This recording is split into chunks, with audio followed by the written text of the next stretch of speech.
Bonjour à toutes et à tous, mesdames, messieurs, merci de suivre R7. Le 5 mars 2022, à l'auditorium de la présidence de l'université Mariangwabi, Henri Zoliaba Aïmesson, l'actuel député, président de la commission défense et sécurité de l'Assemblée nationale du Congo, présentait publiquement sa thèse de doctorat unique dans le domaine de l'histoire. Spécifiquement, il s'agissait d'une contribution à l'histoire contemporaine de l'Afrique axée sur les relations internationales, avec la mention très honorable et les félicitations du jury.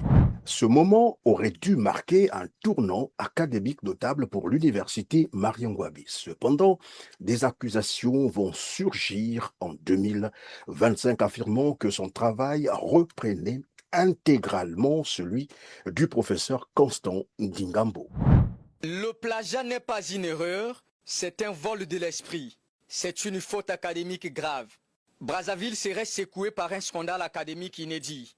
Un professeur reconnu, un ancien étudiant devenu député et une accusation qui pourrait bouleverser la déontologie universitaire. Selon plusieurs universitaires, dont le professeur Célestin Nyama, la thèse d'Henri Zoniaba serait la reproduction quasi intégrale de l'ouvrage du professeur Abraham Constant Ndingambo. Les mêmes structures auraient été retrouvées, les mêmes paragraphes seraient repris mot pour mot, les mêmes titres seraient reproduits, les mêmes photographies auraient été copiées à l'identique. La controverse autour de cette thèse avait pris une ampleur considérable sur les réseaux sociaux fin 2025, alimentant ainsi des débats intenses sur l'éthique et l'intégrité dans le milieu académique au Congo-Brazzaville. Depuis là, on avait cru que l'affaire avait été classée, mais non. Nouveau développement dans cette affaire en ce début de mois de mai 2026. Selon des sources concordantes, une délégation d'enseignants de l'université Mariangwabi serait actuellement au Burkina Faso pour examiner ce cas de plagiat. Par ailleurs, une plainte aurait été déposée afin de réclamer l'annulation de ce diplôme. Fait notable cette année 2026, Henri Zoniaba aurait pris la décision de ne pas poursuivre ses activités d'enseignement académique à l'université Mariangwabi, ce qui n'a pas manqué d'alimenter davantage les suspicions. Nous voulons évoquer ici la jurisprudence du cas Ghislain Galibali.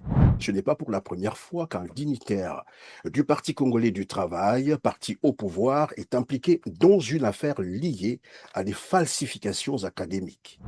En application des dispositions des articles 130 de la Constitution et 73 du règlement intérieur de l'Assemblée nationale, les députés se sont prononcés à la plénière du 10 avril pour la levée de l'immunité parlementaire de leur collègue de la circonscription de l'Ekana, Ghislain Milé Ngalibali. Ce dernier, qui ne bénéficie plus d'une protection liée à son statut d'élu du peuple, va se soumettre à une poursuite judiciaire à cause de l'infraction de faux et usage de faux. En mai 2022, Ghislain Galibali, député du Parti congolais du travail et membre de la majorité présidentielle, avait été condamné par contumace à 30 ans de travaux forcés pour avoir utilisé un faux diplôme d'ingénieur en développement. Ce dernier, coupable de faux et usage de faux ainsi que d'escroquerie pour salaire, a dû être condamné de rembourser plus de 100 millions de francs CFA correspondant aux rémunérations perçus illégalement sur une période de 14 ans en sus de sa peine de prison. Dans ce contexte juridique, tous les Congolais attendent désormais de connaître le sort qui sera réservé à Henri Zoniaba, accusé de plagiat, et pour qui le retrait du diplôme semble inévitable. Lui qui avait aussi participé, bien entendu, à la levée de l'immunité parlementaire de Ghislain Ngalibali. Ces scandales répétés interrogent sur la probité morale et dignitaire du Parti congolais du travail que certains considèrent comme une organisation criminelle dissimulée derrière l'apparence d'un parti politique. Pour illustration et à titre de rappel, il est de notoriété publique 6 dignitaires du Parti congolais du travail, notamment Lucien Ebata, Christelle Denis Sassou Nguesso, Gilbert Ondongo, Jean-Jacques Bouillard, récemment promu vice-premier ministre, Rodolphe Adada, Bruno Jean-Richard Itoa, ministre de l'énergie et de l'hydraulique, ont détourné à eux seuls 5 500 milliards de francs CFA qu'ils ont planqués dans les paradis fiscaux. C'est faux. Issus des revenus du pétrole congolais ont été exposés dans les rapports Panama Papers. Malgré cette révélation accablante, ces protégés de Denis Sassou Nguesso demeurent en poste. De plus, le cas du député Aimé Idever Moani du Parti congolais du travail mérite également d'être évoqué. Placé en détention à la maison d'arrêt de Brazzaville en avril 2024, après la levée de son immunité parlementaire, il faisait face à des accusations d'atteinte à la sûreté de l'État, de détention d'armes de guerre et la propagation de fausses nouvelles.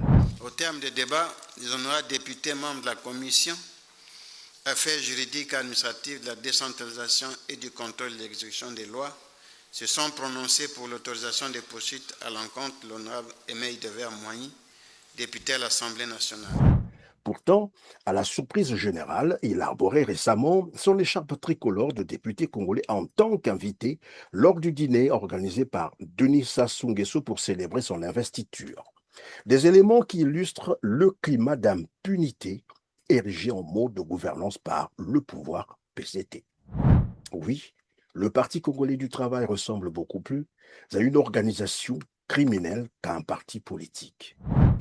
Il faut moraliser la vie publique. Celui qui a volé devrait avoir honte.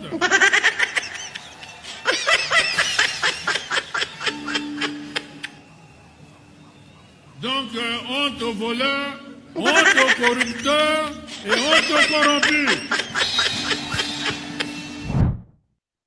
Merci, mesdames, messieurs, de nous avoir suivis. Cliquez sur le petit pouce en l'air juste en bas de la vidéo, partagez cet édito et dites-nous en commentaire vos opinions, ce que vous pensez évidemment de ce parti qui a pris le Congo, Brazzaville en otage.